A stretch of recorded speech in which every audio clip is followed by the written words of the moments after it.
Hey there, brilliant people. So today I'm going to answer the question, does intuition make you rich? Now, the answer to that question is, in fact, the answer to every question, which is, it depends. Meaning, of course, it depends how you use your intuition. We can use our intuition for so many things. I mean, obviously in my healing practice, I use it to help people problem solve their health and learn how to co-create more robust, health and well-being for themselves. In my when I'm training people with in the fractology, I'm teaching them how to work with their intuition, and I've had people who have done that, who have used their intuition to become better teachers, better creatives, better healers, yes, all of that, but also better business people, better better financial people, better accountants even. I mean, the thing is that you can use intuition in any area of life. And yeah, money, of course, in our society comes into, nearly every area of life. So yes, we can use money to help ourselves get rich, but it does depend on how we're focusing. So the problem is, for a lot of people, why they can sometimes find it frustrating is because they just focus on, I just want to get rich.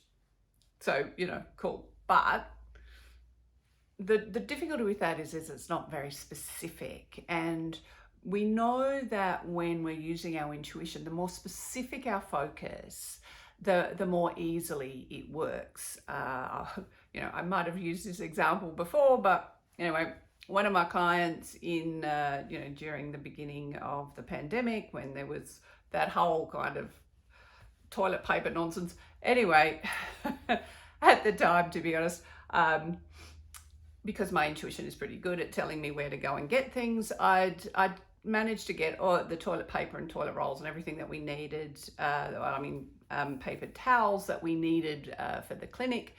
I actually went and got some extras because I knew that some of my clients were a bit panicky about the whole situation, and so I was giving out Mercy toilet rolls to clients.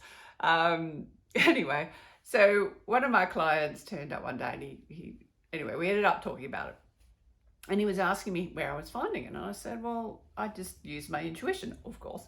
And he goes, well, because he was going to go that afternoon and spend the afternoon hunting from supermarket to supermarket for toilet paper. And I said to him, well, you can do that, of course, but it's a bit of a waste of time, because one of the purposes of your intuition is to give you the answer to go, so that you can do things more efficiently, more elegantly. And he goes, well, how do you do that? And I go, well, just focus and intention. Ask yourself a question with intention. So ask yourself, where do I need to go to get the toilet paper? And while we were talking about it, the funny thing is that when he left, I forgot to give him his Mercy roll. And so I rang him later to see if, I don't know, he wanted me to do something. And he said that when we were having the conversation, the thought just popped in his head about where he needed to go. And it was a place that he wouldn't normally go. And he went straight there, and there it was, of course. So why am I rambling on about toilet paper? Well, because money's not, the same. I mean, my money, it does actually turn up like that when you have a specific focus. For example, this house that I'm in at the moment, that I'm actually in the middle of renovating, I found it through my intuition. I found other investment properties through my intuition. But that's because I ask myself a specific question. When I'm actually looking at what my next step is, I will ask my intuition, okay, where can I find this? What do I have to do to achieve this? Those specific questions, you will get immediate answers. The problem is with, telling your intuition you just want to get rich, it's not specific enough. So how do we start to turn that into being a little bit more specific? Well, you want to initially ask yourself, what is my way of getting rich? Because it's very true of anyone who's actually become a self-made, millionaire, is that they've found their way. Like if you think about people like Warren Buffett or George Soros, they're both obviously very wealthy people. They work very differently. Warren Buffett has a way of buying shares, and he thinks about it as like he's buying a part of the business. George Soros is most famous for trading currency.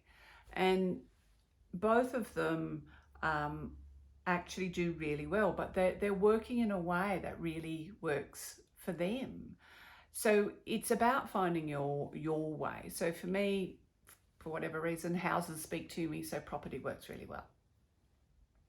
So it's about finding what works for you. Now, property works for me because, well, it's something that I can do at the side. I can get like agents to look after the properties. And so it's not something I have to spend a lot of time on. And so it fits with the fact that I really want to put most of my energy into my practice, into talking to you guys, into writing. And the property is a much more kind of passive form of investing than some other things. Anyway, I won't go on about that because once I get starting to talk about property, I can't talk too much. Anyway, so my point is to start to get that specificity into your intuition around your money. That's what you want to ask yourself. Start with the question, not just, okay, I want to get rich, but what is my way of getting rich? And just listen to your intuition around that, find your alignment about that, and that will lead you in the direction that is going to help you create more abundance in your life. So there you are, work with that. If you've got any questions or comments, put them in the, any questions, put them in the comments below. I'll get to them. And until next time, remember that you're brilliant.